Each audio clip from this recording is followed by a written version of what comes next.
Bonjour à tous, ici Amélie. Merci d'être sur ma chaîne dédiée à l'économie domestique et à la propreté.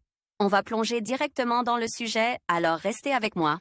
Les punaises de maison sont des insectes appartenant au groupe des semi-rigides. Elles s'installent à proximité d'une personne, car son sang est leur seule source de nourriture. Les punaises de lit trouvent une personne grâce au gaz carbonique libéré lors de la respiration. Pour les combattre, on peut utiliser aussi bien des préparations chimiques que des remèdes populaires. Description de l'insecte.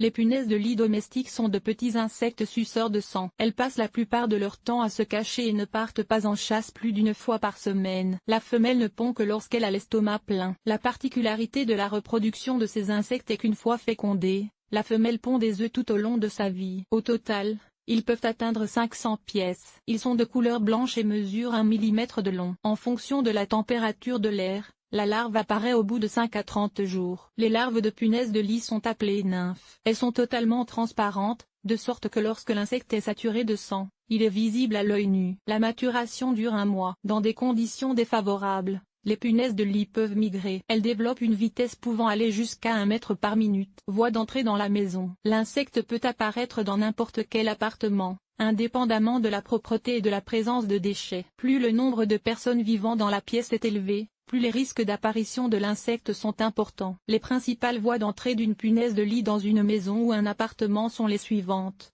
La migration naturelle, l'achat d'articles usagés, la présence de parasites chez les voisins. Les punaises de lit peuvent pénétrer dans les pièces voisines par la ventilation, les tuyaux et d'autres moyens de communication. Parfois, une personne peut propager elle-même les larves d'insectes. Il suffit de se rendre dans une pièce infestée. Les parasites peuvent provenir de meubles achetés ou d'objets qui ont déjà été utilisés. Les punaises de lit peuvent ne pas être remarquées lors de l'achat, car elles entrent en anabiose et ne deviennent actives que lorsque de la nourriture est disponible. Si quelqu'un commence à traiter les punaises de lit dans un immeuble, elles chercheront un nouvel abri, pénétrant par les fissures de la maison dans d'autres appartements. Méthode de lutte. Les punaises domestiques sont de plus en plus résistantes à divers poisons. L'utilisation d'un poison ne permet pas de tuer tous les parasites, car certains d'entre eux ont le temps de muter. Pour se débarrasser des insectes, il faudra plusieurs traitements de la pièce, car les œufs de punaises de lit conservent leur vitalité. Même après l'empoisonnement, il est recommandé de faire une pause de 5 à 6 jours entre 2 traitements insecticides. Préparation chimique. L'utilisation de préparations chimiques est l'une des méthodes les plus efficaces pour se débarrasser des insectes. Il existe un grand nombre de ces préparations. Elles sont disponibles sous forme de poudre, d'aérosols, de solutions et de concentrés. Parmi les plus efficaces, on trouve les produits chimiques suivants: carbofos, pyrètre, microfos, clopomore. Le carbofos a un effet paralysant sur l'insecte. Toutefois, il faut tenir compte du fait que dans certaines régions, les punaises de lit se sont adaptées à ce poison, de sorte que son utilisation peut s'avérer inefficace. Le pyrètre est un insecticide naturel. Il devient rapidement inefficace. Le remède est disponible sous forme de poudre, qui doit être dispersée dans les endroits où les insectes se rassemblent. Le microfos est utilisé pour tuer non seulement les punaises de lit, mais aussi les cafards. Sa substance active est le chlorpyrifos. Le produit chimique est fabriqué sous forme micro-encapsulée, ce qui lui permet d'avoir un effet assez durable sur l'insecte. Clopomore est une préparation concentrée. Il a une classe de danger de 3. Si des punaises de lit sont apparues à la maison, il est déconseillé d'utiliser des aérosols et des moyens appartenant à la classe de danger 4-5. Le produit chimique peut nuire au corps humain. Remèdes populaires. Il existe un certain nombre de méthodes plus sûres pour se débarrasser des nuisibles. Les remèdes populaires ne seront efficaces que sur une petite surface avec un nombre insignifiant de punaises de lit. Voici quelques-unes des méthodes les plus populaires.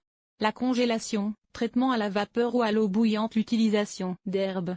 L'utilisation d'aiguillons ou d'essence de térébenthine. La congélation permet de se débarrasser de n'importe quel type d'insecte. Cependant, pour que la procédure soit efficace, la température doit être de 15 degrés et elle doit être maintenue pendant plusieurs jours. Dans les conditions d'un appartement, cette méthode est pratiquement impossible à mettre en œuvre. Les punaises de lit se déplaçant très rapidement, il est impossible de les détruire complètement avec de la vapeur ou de l'eau bouillante. L'utilisation d'herbes spéciales ne tue pas les punaises de lit, mais les décourage pendant un certain temps. Le vinaigre et l'essence de térébenthine ont un tel effet. Il est important de savoir à quoi ressemblent les punaises de lit et comment les combattre. Pour éliminer efficacement les insectes, vous pouvez faire appel à des professionnels. Lorsque vous utilisez des préparations chimiques de manière indépendante, vous devez respecter toutes les règles de sécurité. Dans le cas contraire, vous risquez de vous blesser.